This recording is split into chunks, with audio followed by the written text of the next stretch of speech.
Hi everyone, I'm Jill Santacroce. And I'm Jason Derulo. He's Jason Derulo, and I'm here for Lions Television. So my first question for you is, while you're on tour, what is your average day like, and how do you find a balance? When I'm on tour, my days are messed up. Tour life is not natural at all. So like literally you'll wake up around like 12 o'clock and you try to get a workout in, try to get some lunch in, and then you do a sound check around like 4 o'clock. And then after the sound check, you want to, kind of start getting prepared for the show, getting dressed and whatnot. And then you have the show, and then me personally, I work out after the show as well. And then sometimes I like record, so like I'll be up till like, 3 or 4 in the morning, then wake up and then do it all over again, and travel on buses. So like, you got to learn how to sleep. When the thing like kind of rocking with you. So now to me it's like the bus kind of rocks me to sleep. So it's all good.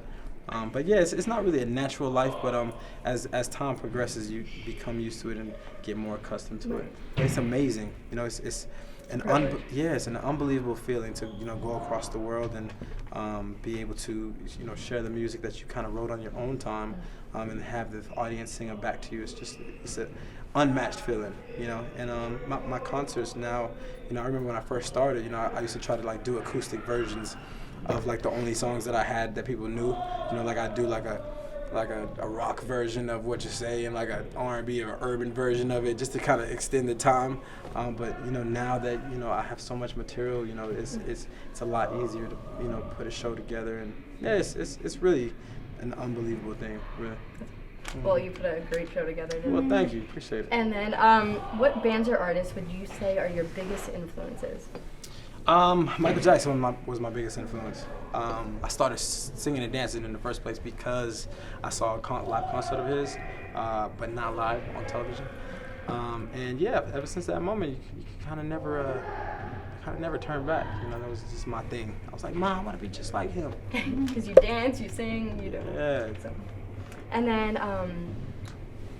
who would you say is your biggest critic? My biggest critic? Myself, sure. I'm very critical of myself. I'm always trying to one-up myself and make sure that I'm constantly moving forward. And I think that's what keeps me humble. And I think it's the humble nature that allows you to be great. Anybody great never sees themselves as great as they are, because they're constantly trying to get themselves to the next level. Like, were you better than you were yesterday? For sure. And that's the beautiful thing about art. It's just never perfect. You can always strive to be more than you were yesterday. That's why I have this tattoo on my elbow that says "More Than Yesterday." That's deep. That's good. Appreciate that. Well, thank you so much. I was going to tattoo it on my forehead, but I was like, it might be a little much. The elbow's a good place. Well, I'm Jill Santacroce, and I'm here at Jason Derulo, and thank you so much. I appreciate it. My pleasure, babe. So my first question for you is, you started out your career writing songs for artists like Danity Kane, Pitbull, and Lil Wayne. What made you decide to break out from behind the scenes and start performing your own songs? I didn't decide to break off the scene, and I didn't decide to be a ghostwriter either. I mean, it kind of just fell into my lap. I always wanted to be the person delivering the message, you know what I'm saying? Yeah. I always wanted to be the front man. But life kind of takes you on twists and turns, and I was gonna make it by any means necessary. So whatever cards life dealt to me, I was gonna make the best out of those cards. So if I had to write songs to make my way in, that's what I was gonna do. And, eventually I got noticed, and the rest was history. Everything worked out. So my second question is, for your latest album, you worked with the Grammy-nominated music producer Ian Kirkpatrick. Your handwriting. It's we need to talk about this handwriting, though.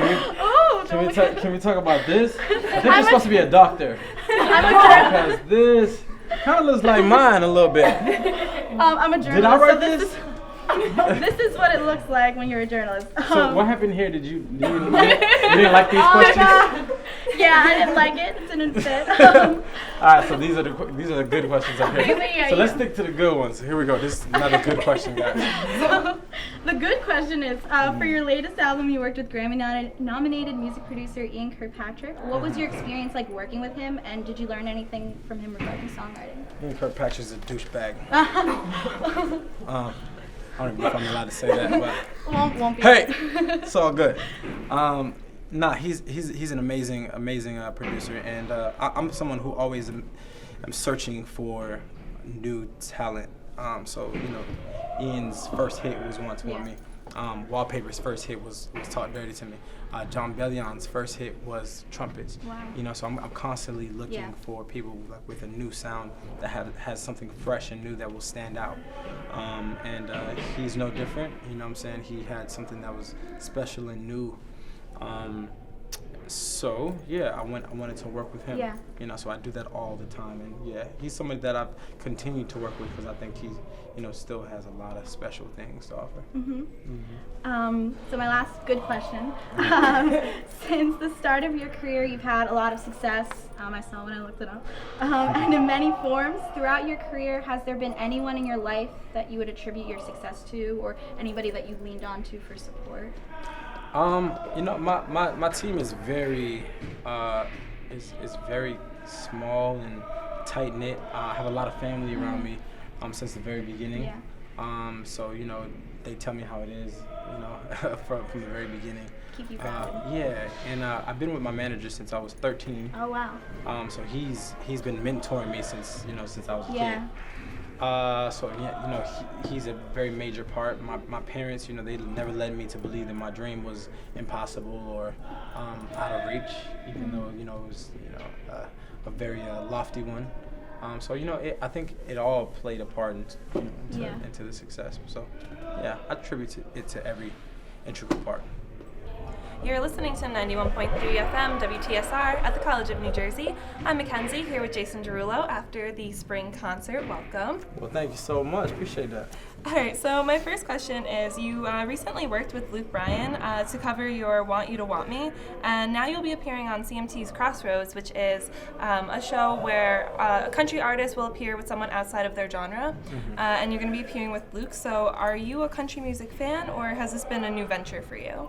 Definitely a country music fan and a Luke Bryan fan, and I think that's what made it so cool. Is like we were actually fans of each other, and it's still two totally different worlds, but we share a lot of similarities at the same time.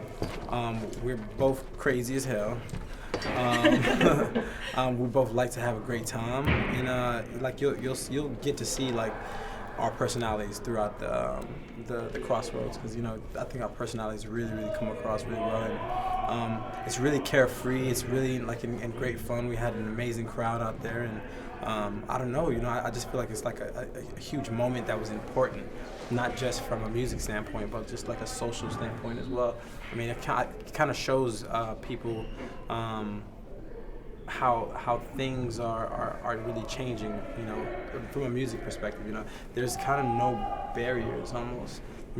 I was privy to that first time when I performed on the CMT Award show. I performed Talk Dirty, and then the crowd went wild. I was like, really? Y'all know the song? So there really is no barriers. There's no walls. And I think this show will definitely let people know that. That's awesome. I've seen you both in concert now, so you have both were awesome live. Oh, well, thank you so much.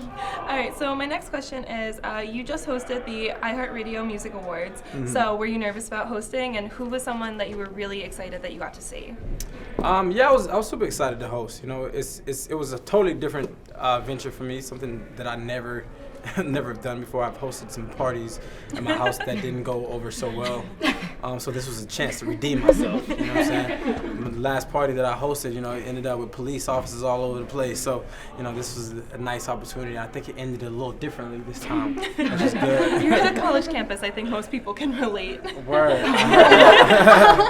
I heard that. So yeah, it went really well. I had an amazing time. I just went into it just kind of with the mindset of just being myself, and just kind of letting you know, the music stand for itself and the actual show stand for itself, and we had an amazing audience that kept it, you know, the energy up. So, you know, it was like being the ringleader of amazing things that were already happening. So it was not very hard at all. Awesome. And then my last question is, you debuted a new single that night. So can fans expect a lot of new music in 2016? And how has your music evolved? Yeah, fans can, you know, always expect new music from me. I'm literally I cannot get out of the studio. I'm like the person who's in the studio 24/7. It just literally doesn't matter. I'm always making new music. So I'm excited about this song, If It Ain't Love, because I've been holding that thing in my back pocket for months now. So finally I was able to release this to the world. I wanted to wait for the right moment, and the iHeart Awards was like the right moment. It was like, you know, this big hurrah, you know what I'm saying? It was my first time hosting, you know, there was just a lot of things that kind of fell into place. You know, iHeart is like family to me, so it was just like the perfect place to do so. But, you know, this was a nice place too. I could have did it here for the first time too. Yeah, no, we were super excited to have you. Right. So thank you so much. My pleasure. You're listening to 91.3 FM WTSR at the College of New Jersey.